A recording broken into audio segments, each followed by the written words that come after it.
Hindustan daily में आपका खैर मकदम है। आज हमारे साथ मौजूद हैं शिवाजी नगर 171 के विधायक अबू हाशिम आजमी साहब।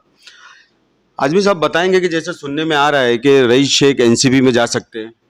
देखिए, ऐसा है कि हर शख्स को आज़ादी है जो जहाँ चाहे जाए, लेकिन होना ही चाहिए कि जिस पार्टी से अगर आदमी को एमएलए चुन कर आया है, मैं रईस शेख की बात नहीं कर रहा हूँ, मैं एक आम बात कह रहा हूँ। कानून ये बनना चाहिए कि जो जिस पार्टी से चुन कर आया है वो उस पार्टी में आए कि भाई मैं इस पार्टी में काम करता था, मुझे यहाँ इस बात का दुख है, या ये पार्टी के जो आज आइडियोलॉजी बदल चुकी है, मैं जिस आइडियोलॉजी पे आया था वो आइडियोलॉजी पार्टी की नहीं है, आके सामने बात करे, रिज़ाइन करे, कहीं भी जाकर लड़े इलेक्शन। लेकिन धोखा देना और ज़बरदस्ती कैसे करना ये ठीक नहीं। मैं ये सिर्फ रईस शेख के लिए नहीं कह रहा हूँ, मैं आम बात कह रहा हूँ। और रईस शेख के बारे में मुझे नहीं मालूम कि वो जा रहे हैं नहीं जा रहे हैं। जाएँ तो मुझे कोई फ़र्क नहीं पड़ता, रहें तो कोई फ़र्क नहीं पड़ता। मैं उनको टिकट दे रहा हूँ, भिवंडी से ऐलान कर चुका हूँ। और अगर उनको लगता है कि भाई समाजवादी पार्टी से नहीं लड़ना है, कहीं और जाना चाहते हैं, तो मैं थोड़ी रोक सकता हूँ। अच्छा, इससे पहले नवाब मलिक साहब को भी तो आपने एमएलए बनाए थे। देखिए, ऐसा है ना कि एमएलए तो खुद बने, मैं क्या बनाऊँगा? मैंने टिकट दिया था, मैंने मेहनत किया था, तो ऐसी तो बहुत गिनती में लोग हैं। क्या होता है ना, जब छोटी पार्टियाँ होती हैं ना, तो लोग सत्ता की लालच में पार्टियों को छोड़ के चले जाते हैं। ये होता रहा है। अब देखिए आप, एमआईएम ने कितने लोगों को चुन के लाया बिहार में, कितने नगर सेवक औरंगाबाद में, नांदेड़ में, कहाँ चुन के लाए। ये सारे लोग जो है ना, पार्टियाँ छोड़ कर के जो लोग सत्ता में होते हैं उनके साथ भाग जाते हैं। आज का कार्यकर्ता लोभी हो चुका है, आइडियोलॉजी पे काम नहीं करता, बल्कि लालच में सत्ता कैसे मिल जाए, सत्ता के साथ कैसे जुड़ जाऊँ, उनकी पहचान नहीं होती, उनको कोई जानता नहीं, लाकर संघर्ष किया जाता है, उनके लिए मेहनत की जाती है, और जब उनकी पहचान कुछ बन जाती है तो बड़ी पार्टियाँ उनको तोड़ देती हैं। ये होता आया है।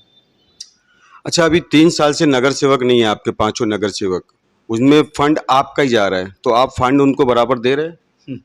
मैं फंड किसी को दे नहीं रहा हूँ। मैं पूरे एरिए का जो नगर सेवक लाते हैं कि भाई यहाँ शिकायत है, जो पब्लिक आगे शिकायत करती है कि ये चीज़ है, जितना पैसा मुझे आ रहा है, जितना फंड मैं ढूंढ के ला रहा हूँ, वो सब फंड यहाँ लग रहा है।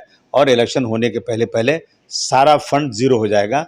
सब काम जितना पैसा है उस पैसे से सारा काम कर सकते हैं। अगर 5 नगर सेवक तो मेरे पास ही हैं, उन 5 इलाके में जो काम होगा वो नगर सेवक वहाँ ही उन्हीं का नाम होगा।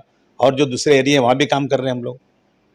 जैसे कि अब चीता कैंप में यह अफवाह चल रही है या यह सब चला जा रहा है कि फहद अहमद को वहाँ से एमएलए लड़ाने वाले हैं। ऐसा नहीं है। फहद अहमद की वाइफ जो है उसने बात की थी शरद पवार साहब की बेटी से, सुप्रिया सुले जी से।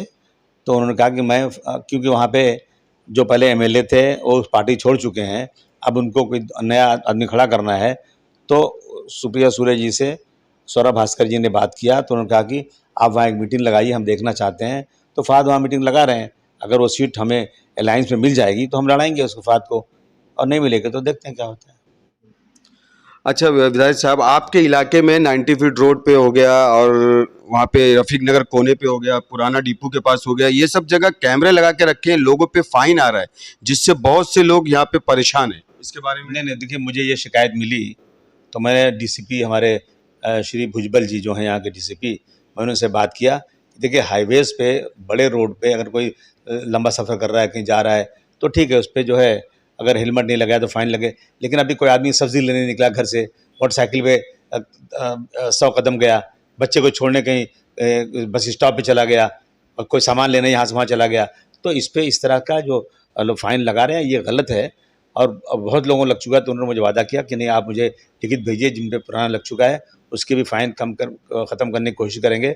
और आइंदा हम केयर करेंगे कि ऐसे अंदर गलियों में छोटी-छोटी जगहों पे लोग जो जाते हैं वो बिना हेलमेट के कोई फ़ाइन लगे नहीं। इसके लिए मैं अपना एक लेटर बना के एक डेलीगेशन में उनके पास भेज रहा हूँ, ताकि ये सबकी परेशानियाँ दूर हो सकें। मौजूद थे विधायक अबू हाशिम आजमी साहब।